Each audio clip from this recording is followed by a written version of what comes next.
Sir अपने BRS के अभी क्वेश्चन वगैरह वो बच रहे थे टॉपिक वगैरह। हाँ हाँ, वो करवा दूंगा मैं। कैपिटल एंड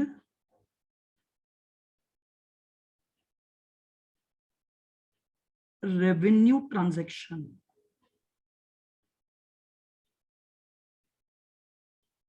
देखिएगा, अभी रिसेंट एग्जाम में भी इसके क्वेश्चन आए, उससे पहले भी इसके कुछ क्वेश्चन हमारे पेपर्स में आए हुए हैं। बिल्कुल सिंपल सा चैप्टर है। देखिएगा, किसी भी बिजनेस में जो ट्रांजैक्शंस होते हैं, उन ट्रांजैक्शंस को दो पार्ट में सब डिवाइड किया गया है। या तो वो ट्रांजैक्शन कैपिटल नेचर का ट्रांजैक्शन होता है, या वो ट्रांजैक्शन रेवेन्यू नेचर का ट्रांजैक्शन होता है। यानी अगर मैं आपसे बात करूं बिजनेस ट्रांजैक्शंस पर,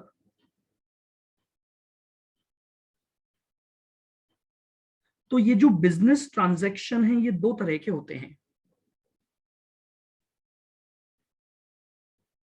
एक होते हैं capital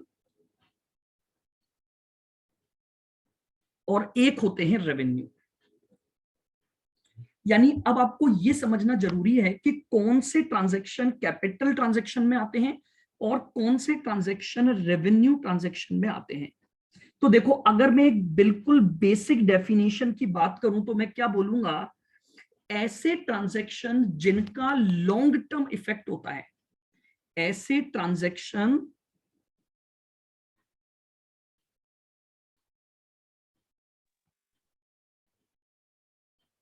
transactions having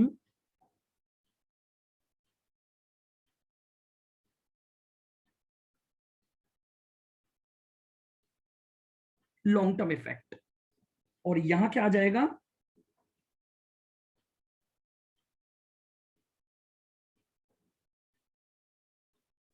transactions having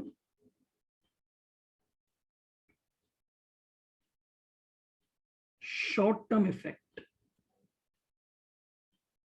देखिएगा, अब मेरी बात को ध्यान से सुनना। मान लो मैंने अपने बिजनेस में कोई ट्रांजैक्शन एंटर किया है जिसका मेरे बिजनेस पर मोर देन 12 मंथ इफेक्ट आता है। लॉन्ग टर्म इफेक्ट का मतलब होता है ऐसे ट्रांजैक्शंस जिनका इफेक्ट 12 महीने से ज्यादा समय तक रहता है। जैसे मान लीजिए फॉर एग्जांपल, मैंने अपने बिजनेस के लिए एक बिल्डिंग खरीदी, तो बताओ मुझे उस बिल्डिंग का बेनिफिट कितने सालों तक मिलेगा? क्या एक ही साल तक मिलेगा या आने वाले कई सालों तक मिलेगा? कई सालों तक सर मिलेगा आने वाले कई सालों तक मिलेगा। मान लीजिए मैंने एक प्लांट एंड मशीनरी खरीदी है जिसका यूज करके मैं कोई प्रोडक्ट बनाऊंगा, तो वो प्लांट एंड मशीनरी मुझे एक साल बेनिफिट देगी या कई सालों तक बेनिफिट देगी? कई सालों तक देगी सर। तो इसका मतलब ये सभी ट्रांजैक्शन कौन से नेचर के ट्रांजैक्शन हुए? Capital nature. कैपिटल। आओ, मान लो मैंने प्रियांशु को अपने यहां पर एम्प्लॉय अपॉइंट किया। तो देखो, अब एम्प्लॉय को जब मैं अपॉइंट करता हूं तो उससे सर्विस ली, उसे इमीडिएटली मैंने सैलरी दे दी, फिर सर्विस ली, फिर सैलरी दे दी। मुझे बताओ, अगर मैंने प्रियांशु को केवल 6 महीने की सैलरी दी है तो मुझे उसका बेनिफिट भी कितने साल समय तक मिलेगा? 6 महीने तक। 6 महीने तक। आप बात समझ रहे हो? या चलो मैं और एग्जांपल की बात करता हूं। मान लो मैंने एक गोडाउन किराए पर लिया, मंथली रेंट देता हूं उसका, तो क्या उस मंथली रेंट का इंपैक्ट मोर देन 12 मंथ होगा, या जितने समय तक रेंट देता रहूंगा तभी तक बेनिफिट होगा? Short term benefit. मान लो 20,000 रुपए मंथली रेंट है, 20,000 दिए तो एक ही महीने बेनिफिट उठाऊंगा। अगले महीने अगर बेनिफिट उठाना है तो क्या मुझे दोबारा पेमेंट करना पड़ेगा या नहीं करना पड़ेगा? सर पेमेंट करना पड़ेगा। पेमेंट करना पड़ेगा। तो ये ट्रांजैक्शन कहलाते हैं आपके रेवेन्यू नेचर ट्रांजैक्शन, यानी जिनका शॉर्ट टर्म इफेक्ट होता है। तो अब हमें इस चैप्टर में इन्हीं दोनों ट्रांजैक्शंस के बारे में समझना है। कैपिटल ट्रांजैक्शन जिनका लॉन्ग टर्म इफेक्ट होता है और रेवेन्यू ट्रांजैक्शन जिनका शॉर्ट टर्म इफेक्ट होता है। यहां तक क्लियर? बिल्कुल। Yes, sir. आइए, अब कैपिटल ट्रांजैक्शन के दो हिस्से किए गए। बिल्कुल सिंपल सा डेफिनेशन चैप्टर है, तो आप अगर इसको ध्यान से चार्ट वाइज समझते जाएंगे तो आपको बहुत आसानी से ये चीजें समझ आएंगी। और इसी तरह से रेवेन्यू के भी दो हिस्से किए गए पहले। ठीक है, क्या बदला गया? सबसे पहले तो बताया गया वो ट्रांजैक्शन जो कैपिटल नेचर के एक्सपेंडिचर हैं, कैपिटल एक्सपेंडिचर।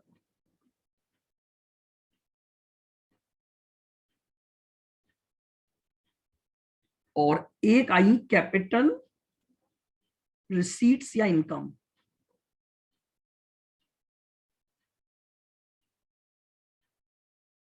फिर इसी आधार पर रेवेन्यू एक्सपेंडिचर और revenue receipts.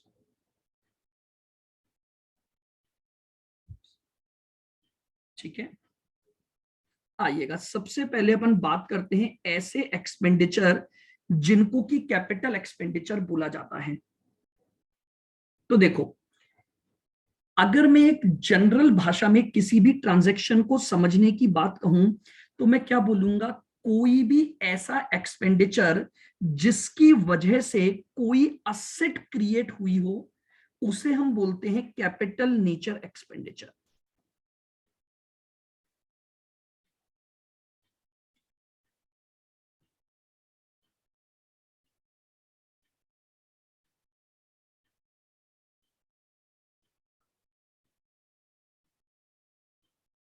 Due to such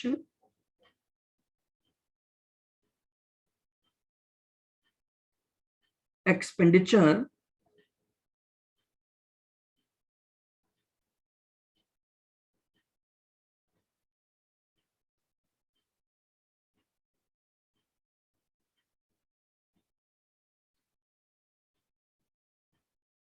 purchase of asset,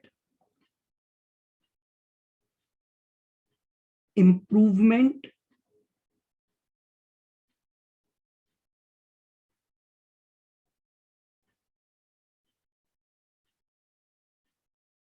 alteration,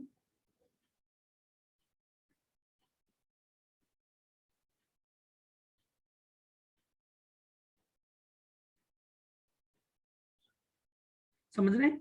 यानी आप एक सिंपल सी भाषा में हम बात करें कि जिसकी वजह से कोई कैपिटल असेट क्रिएट हुई हो उसी को हम क्या बोलते हैं? कैपिटल नेचर एक्सपेंडिचर बोलते हैं।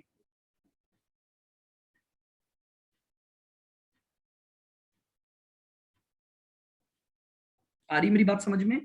ये बोल रहे हैं कि कैपिटल एक्सपेंडिचर का मतलब उन एक्सपेंडिचर से है जिनकी वजह से या तो कोई असेट खरीदी जाए, या कोई असेट में इंप्रूवमेंट करवाया जाए, या किसी असेट में ऑल्टरेशन कराया जाए ताकि उनके लॉन्ग टर्म बेनिफिट प्राप्त हो जाए। ये ध्यान रखना, सबसे इंपॉर्टेंट ये लाइन है, पहले लॉन्ग टर्म इफेक्ट होना चाहिए।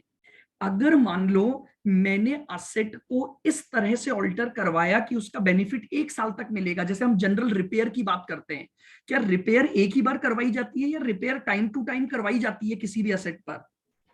टाइम टू टाइम करवाई जाती है। तो वो रेवेन्यू नेचर में जाएगा। तो सबसे पहले हमेशा ध्यान रखना, कैपिटल एक्सपेंडिचर का मतलब है उसका लॉन्ग टर्म इफेक्ट होना चाहिए। उसका लॉन्ग टर्म इफेक्ट का मतलब है कि उसके बेनिफिट आपको जो मिलने चाहिए वो मोर देन 12 मंथ मिलने चाहिए, तभी उसे क्या माना जाएगा? लॉन्ग टर्म इफेक्ट बोला जाएगा।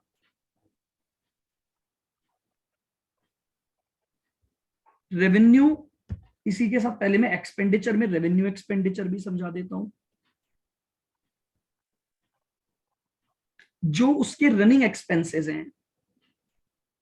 सर अल्टरेशन का मतलब क्या हो गया? ऑल्ट्रेशन का मतलब हो गया उसमें चेंजेस लाना। जैसे हमने कोई नई पार्ट लगवा दिया, उससे मशीन की कैपेसिटी बढ़ गई, बिल्डिंग में हमने एक फ्लोर और बढ़वा दिया। Running expenses of business, running expenses of business, या जिसे आप ये कह सकते हो कि जो एक्सपेंडिचर आपके डे टू डे बिजनेस के दौरान होते हैं तो ऑब्लिक लगा के आप लिख दो day to day business expense.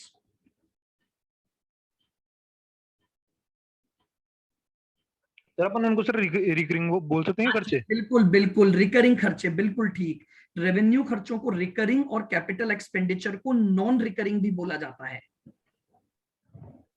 यानी आपको अपने बिजनेस को रन करने के लिए जो खर्चे करने पड़ेंगे उन सभी खर्चों को हम क्या बोलते हैं? रेवेन्यू नेचर एक्सपेंडिचर बोलते हैं। क्लियर? Yes sir. अब इसी तरह से आते हैं अपन रिसीट्स पर। देखो, रेवेन्यू रिसीट्स होती हैं income during normal course of business. Normal course of business, समझना, मैं जिस पर्टिकुलर एक्टिविटी में लगा हुआ हूं उसकी वजह से जो इनकम कमाऊंगा। जैसे मान लो मेरा मेन बिजनेस क्या है? पढ़ाना। अब मैं चाहे सीए पढ़ाऊं, सीएमए पढ़ाऊं, 11th 12th पढ़ाऊं, मेरी पेन ड्राइव बेचूं, कहीं पर और क्लासेस लूं, क्या वो सब मेरे नॉर्मल बिजनेस की इनकम मानी जाएंगी? Yes sir. तो वो मेरी रेवेन्यू नेचर की इनकम हो गई। लेकिन अगर मान लो फॉर एग्जांपल मेरे पास एक प्लॉट ऑफ लैंड है और मैंने उसको बेच दिया और उससे मुझे कुछ पैसा मिला, बताओ क्या वो रेवेन्यू नेचर है या कैपिटल नेचर है? क्या लैंड को बेचना मेरा नॉर्मल कोर्स ऑफ बिजनेस है क्या? नहीं सर, वो कैपिटल नेचर नो सर। बिल्कुल। यानी आप समझिएगा, कैपिटल रिसीट्स का मतलब हो गया कि ऐसी रिसीट्स जिनका नॉर्मल बिजनेस से कोई रिलेशन नहीं है। नॉर्मल बिजनेस एक्टिविटी के तहत जितनी भी रिसीट्स मिलेंगी वो सब रेवेन्यू, और जो रेवेन्यू नहीं है, देखिए डेफिनेशन तो क्या दी गई, जो रिसीट्स रेवेन्यू रिसीट्स नहीं है वो कैपिटल रिसीट्स हैं। बट समझने के लिए मैं क्या बोल सकता हूं कि अगर किसी भी ऐसे नेचर की, यानी कोई भी ऐसी रिसीट्स जिसका नेचर नॉर्मल बिजनेस एक्टिविटी नहीं है, वो सारी की सारी मेरी कैपिटल नेचर की रिसीट्स मानी जाएंगी। जैसे बताओ, मुझे गवर्नमेंट से कोई ग्रांट मिल गई, क्या मेरा बिजनेस है क्या गवर्नमेंट से बार बार ग्रांट लेना? ग्रांट मतलब नहीं, मदद लेना, सहायता लेना। सब्सिडी मिल गई मतलब सर। क्या? सब्सिडी भी हो सकती है ना सर। हाँ, सब्सिडी ग्रांट एक ही बात है। तो क्या वो मेरा बिजनेस है या अदर देन बिजनेस है वो receipts? Other than business other है। Then other than business. मैंने लोन लिए, क्या वो लोन लेना मेरा बिजनेस है या other than business? Other other than than. Business. मान लो मैं एक क्लब चलाता हूं और मैंने क्लब में लोगों से लाइफ मेंबरशिप फीस ली, एंट्रेंस फीस ली, ये सब क्या होती है? आपने पढ़ा था एनपीयू में, ये अपनी होती है कैपिटल नेचर की रिसीट। सर तो यानी मेरी बात समझ आ रही है? मैं बोलना चाह रहा हूं, आपको अगर कोई भी ट्रांजैक्शन दिया हुआ है तो देखो, अगर उसका nature normal course of business है तो वो रेवेन्यू नेचर का ट्रांजैक्शन है, और अगर उसका क्या है, जो नेचर है वो बेसिकली वन टाइम रिसीट्स है, जिसका हमारे बिजनेस एक्टिविटी से कोई लेना देना नहीं है, उसे हम कैपिटल रिसीट्स कहते हैं। आप चाहो तो यहां लिख सकते हो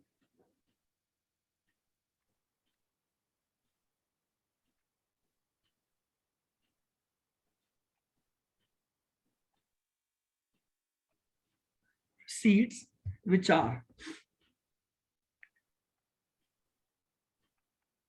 सर इंश्योरेंस काय में आएगा फिर? इंश्योरेंस आप एनुअल करवाते हो कि एक बार ही करवाते हो? सर वो तो हर बार ही कराना पड़ता है ना। हाँ, तो खर्चा तो रेवेन्यू नेचर हो गया। अब मुझे बताओ, Yes, इंश्योरेंस sir. का क्लेम मिला तो क्या वो आपकी बिजनेस एक्टिविटी है या अदर देन बिजनेस एक्टिविटी है? अदर देन है सर वो तो। अदर देन, तो इंश्योरेंस क्लेम जो आपको मिलेगा वो कैपिटल नेचर का ट्रांजैक्शन हो गया।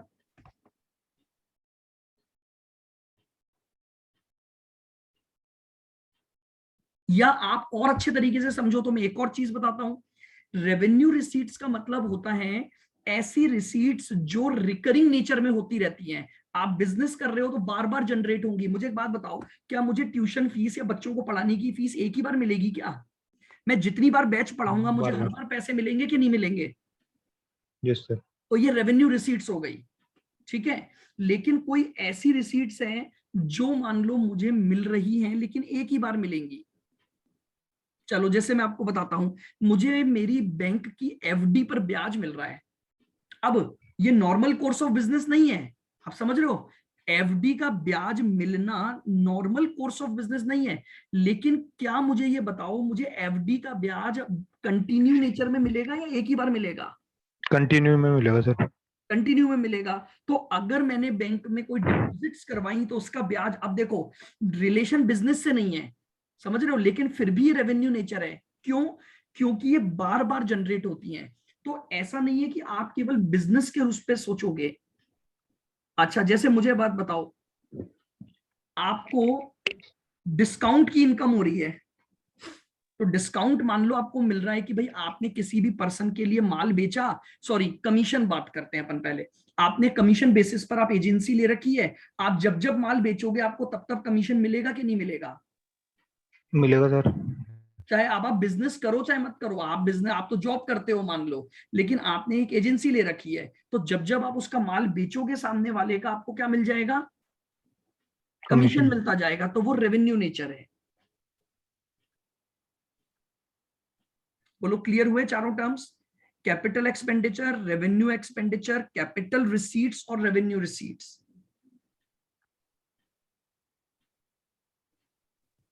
Yes, sir. आओ, यस सर। अब इसी के साथ साथ एक और टर्म भी आती है, capital profit versus revenue profit.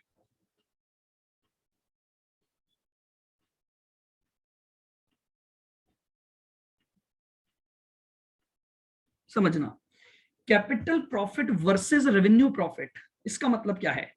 देखो, जब आप किसी भी असेट को बेचते हो, उससे आपका जो प्रॉफिट होता है वो कैपिटल नेचर का प्रॉफिट होता है। लेकिन जब आप अपनी बिजनेस एक्टिविटी से कोई प्रॉफिट कमाते हो तो वो आपका रेवेन्यू प्रॉफिट होता है। कैपिटल प्रॉफिट किससे होता है?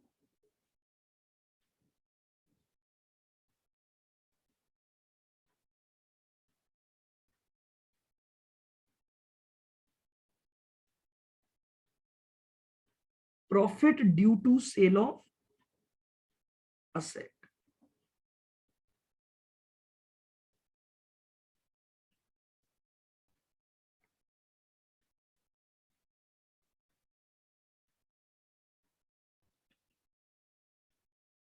मेरी बात समझ लो, मैं रिसीट्स की बात नहीं कर रहा, इस बार प्रॉफिट और लॉस की बात कर रहा हूं। और आपको पता है प्रॉफिट कैसे निकलता है? रिसीट्स में से जब आप खर्चे माइनस करते हो तो आपके पास क्या आता है? Profit Profit. आता है। तो मैं यहां पर जो बात कर रहा हूं वो प्रॉफिट की बात कर रहा हूं मैं। क्लियर है बिल्कुल? तो profit due to sale of asset और profit due to business activity. तो कैपिटल नेचर का प्रॉफिट हो गया जब भी आप कोई असेट बेचोगे और उस पर आपको कोई प्रॉफिट जनरेट हुआ, तो वो प्रॉफिट कैपिटल नेचर का प्रॉफिट कहलाता है। और रेवेन्यू नेचर के प्रॉफिट का मतलब होता है जब आपने अपनी कोई बिजनेस एक्टिविटी को कंडक्ट किया और उस वजह से जो प्रॉफिट कमाया, उसे हम क्या बोलते हैं? Revenue profit. इसी तरह से इनके लॉसेस भी बनते हैं, यानी कैपिटल लॉस वर्सेस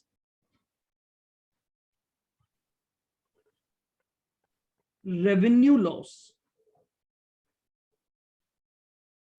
प्रॉफिट के बजाय क्या हो सकता है? लॉस। यानी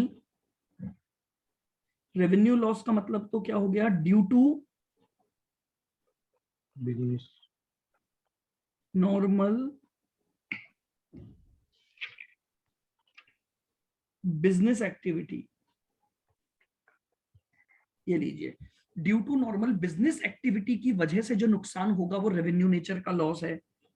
और कैपिटल नेचर के लॉस का मतलब क्या हो गया? Loss due to sale of asset. बिल्कुल।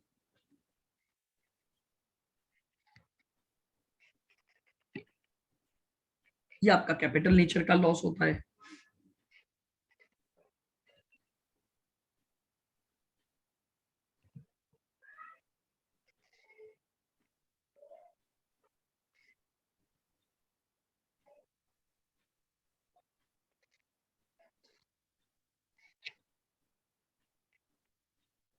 बताओ क्लियर यहां तक के पॉइंट?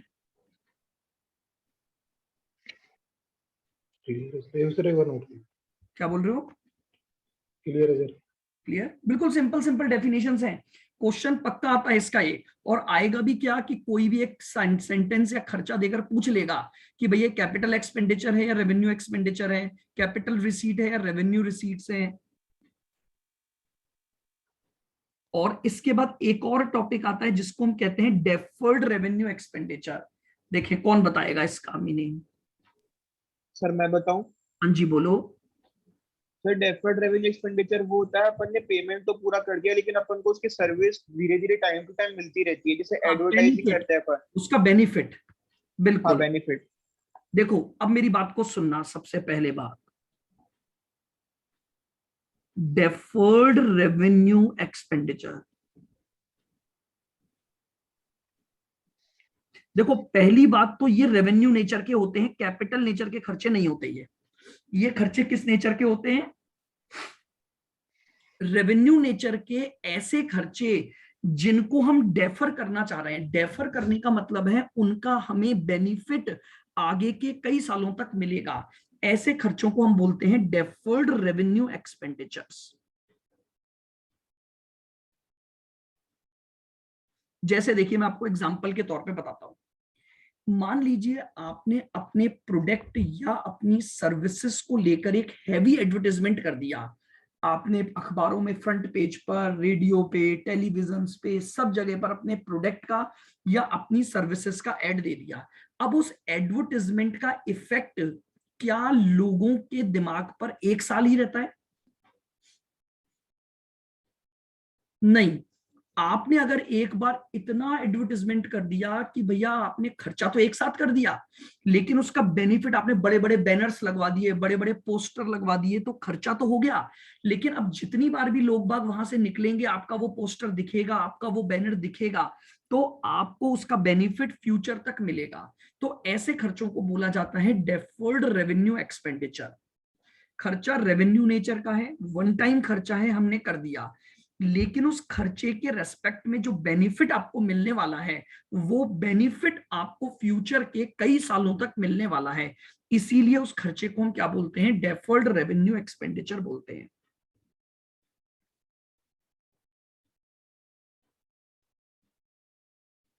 जैसे देखिए कई बार क्या होता है,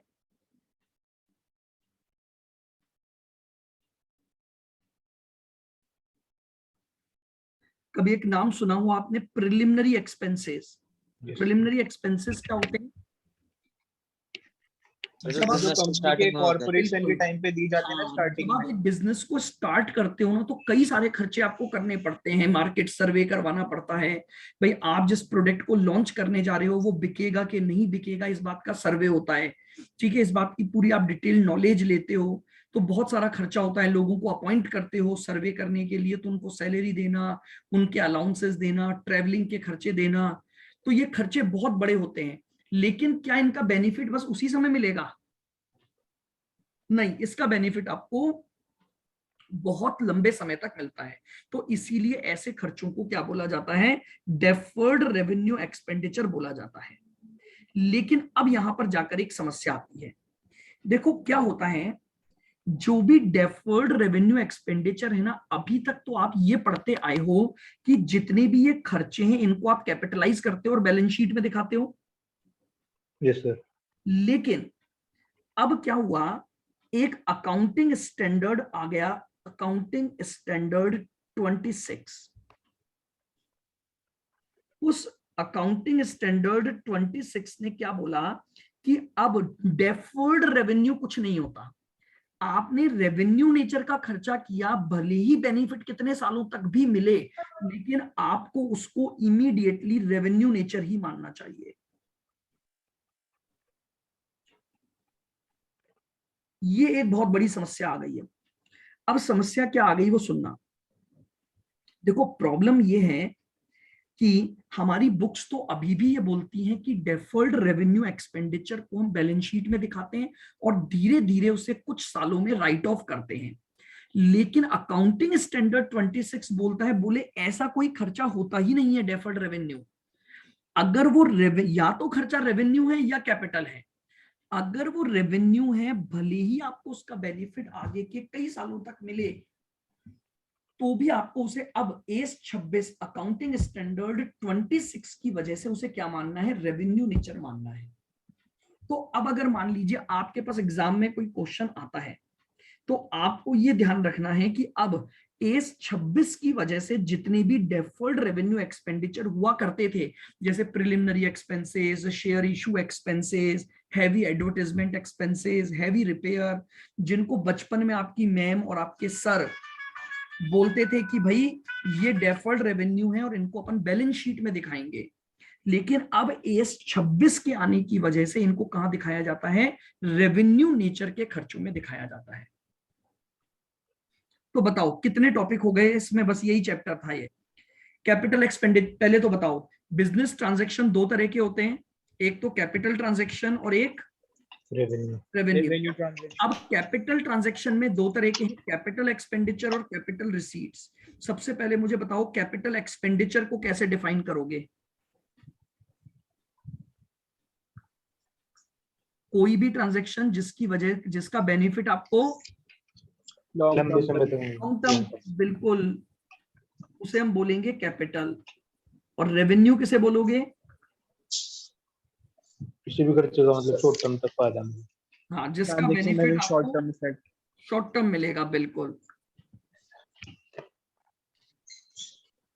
और कैपिटल रिसीट्स और रेवेन्यू रिसीट्स को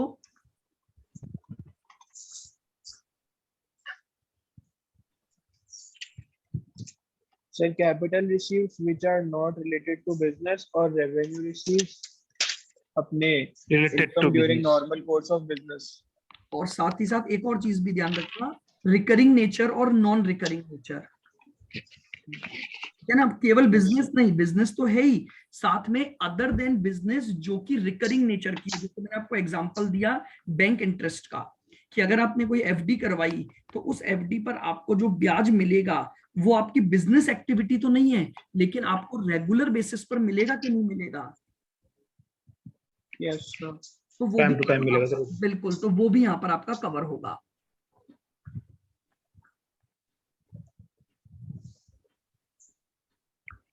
फिर उसके बाद है कैपिटल प्रॉफिट और revenue profit. profit due to sales of asset is called capital profit and profit due to business activity is called revenue profit। बिल्कुल, प्रॉफिट की तो सिंपल सी डेफिनेशन है, बस अगर कैपिटल असेट को बेचे जाने पर कोई प्रॉफिट हो रहा है तो वो कैपिटल प्रॉफिट, और जो आपकी बिजनेस एक्टिविटी की वजह से जो प्रॉफिट होगा वो प्रॉफिट आपका कहलाएगा रेवेन्यू प्रॉफिट। और इसी तरह से अगर लॉसेस पे जाऊंगा तो loss due to sales asset of को बेचने पर लॉस होगा, कैपिटल लॉस, बिल्कुल, असेट को बेचने पर जो लॉस होगा वो कैपिटल नेचर का लॉस, और जो बिजनेस एक्टिविटी की वजह से due to normal business activity की वजह से लॉस होगा वो कहलाएगा आपका रेवेन्यू नेचर का लॉस।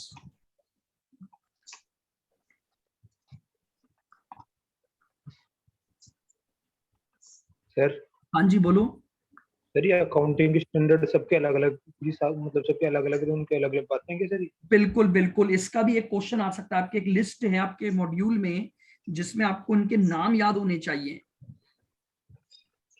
मैं एक बार देख के बताता हूँ आपको कौन से पेज पर है। हालांकि आपको अब क्या होता है ना कि देखो इन्होंने कुछ ऐसे टॉपिक दिए हैं, इन्होंने इसमें समझाया होगा, बस नहीं वैसे तो नहीं समझाया आपके इसमें।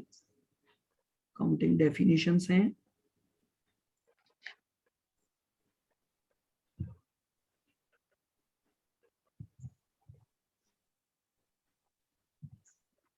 नहीं इसमें स्पेसिफिकली तो इन्होंने कोई टॉपिक ऐसे आपके मॉड्यूल में नहीं दिया है। बाकी क्या है, कुछ अकाउंटिंग स्टैंडर्ड्स होते हैं जो बेसिक बेसिक हैं, उनके कुछ नाम आपको ध्यान रहने चाहिए। मैं एक बार और मॉड्यूल में चेक कर लूंगा, अगर वो सारी लिस्ट होगी तो मैं आपको बता दूंगा, और नहीं तो अदरवाइज आपको कुछ इंपॉर्टेंट बता दूंगा, आपको केवल उन्हीं को याद रखना है बस। हाँ बोलो, क्लियर है ये सारी बातें यहाँ तक की? Yes sir. छोटा सा ही चैप्टर है, बस ये आपको ट्रांजैक्शन देगा और ट्रांजैक्शन के बाद आपसे ये पूछ लेगा कि बताओ ये रेवेन्यू नेचर ट्रांजैक्शन है या ये कैपिटल नेचर ट्रांजैक्शन है, बस।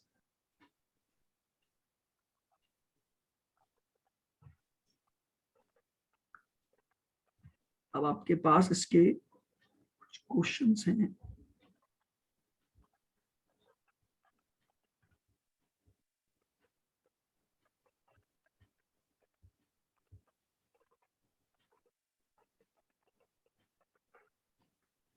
आप आज आपको क्या करना है, इस स्टडी मटेरियल के जो इलस्ट्रेशन है ना,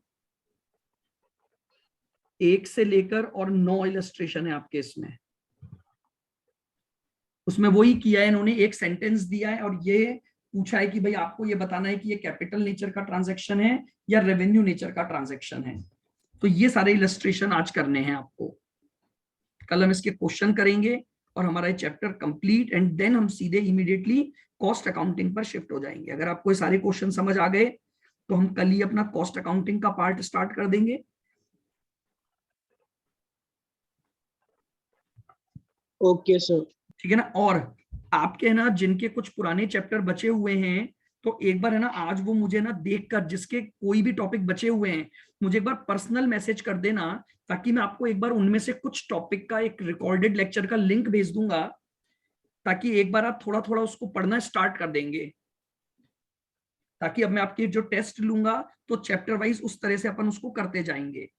तो एक बार आप अपने है ना मॉड्यूल को देख लेना, या मैं आपको एक लिस्ट भेज दूंगा चैप्टरों की, तो जिसके जो जो चैप्टर एक बार बचे हुए हैं वो मुझे एक बार पर्सनल मैसेज कर देना आप, ताकि मैं अरेंज करके संडे तक उन लोगों को ड्राइव के थ्रू या कैसे भी उन चैप्टरों का मैं एक बार लिंक भेज दूंगा, ओके सर। ताकि आप एक तरफ धीरे धीरे उनको भी पढ़ना स्टार्ट कर देंगे जो 11th के टॉपिक हैं अपने, और जो उसमें इंपॉर्टेंट हैं वो मैं आपको क्लास में करवा दूंगा। जैसे एक एनपीओ है तो एनपीओ मैं करवाऊंगा, ठीक है। कंसाइनमेंट अगर किसी का नहीं हुआ है, ज्वाइंट वेंचर, वैसे ये तो हो गया होगा, ज्वाइंट वेंचर तो शायद सबका ही हो गया क्या, या कोई बचा है? क्योंकि ये तो अभी मैंने लास्ट में ही लिया था ये टॉपिक तो।